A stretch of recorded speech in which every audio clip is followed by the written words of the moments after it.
ရှင်ညီမကတော့အောင်တိုင်းနဲ့အစီအမံခေတ်ကလည်းများပါညီမအခုလက်ရှိရောက်ရှိနေတာကတော့ဒီဆောင်အောင်ရင်းမျိုးဆိုပြီးအတော်နားလေးမှာရှိတယ်ဒီမှာလက်ဆောင်ပါဒီမှာလက်ဆောင်ကတော့လက်ဆောင်ဟိုတယ်ကြီးပါရှင်လက်ဆောင်ဟိုတယ်ဖြစ်တဲ့အတွက်ဘတ်ဂျက်လည်းစီးမယ်ပြီးတော့ရင်လက်ဆောင်ဟိုတယ်ဖြစ်ပေမဲ့သူကပေါ့နော်ဒီကန်းကြီးကိုအကျိုးအဖို့ကိုဥဝေလေးနဲ့စီစဉ်ပေးပါတယ်ကန်းကြီးအကျိုးကလည်းမနက်6နာရီနေပြီးတော့ညနေ6နာရီထိစီစဉ်ပေးရပါတော့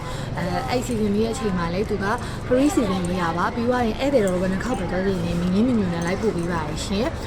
ပြီးတော့လို့ရှိရင်သူ့ရဲ့ hotel ကတည်းကဆိုနေပေါ့နော် photo spot လုပ်ပေးထားတဲ့နေရာလေးကလည်းအဆင်ပြေနားပဲဆိုရင်ဒီလေးလေးနေပေါ့နော်အဲ့ဒီဒီကကောင်းတဲ့ hotel လေးခုပေါ့ပြီးတော့လို့ရှိရင်ဒီကတော့လက်စာဆိုင်နေရာလေးကိုလည်းဟိုကအပေါ်တက်မှာ rooftop သဘောမျိုးလေးနဲ့တုံးဆောင်လို့ရပါတယ်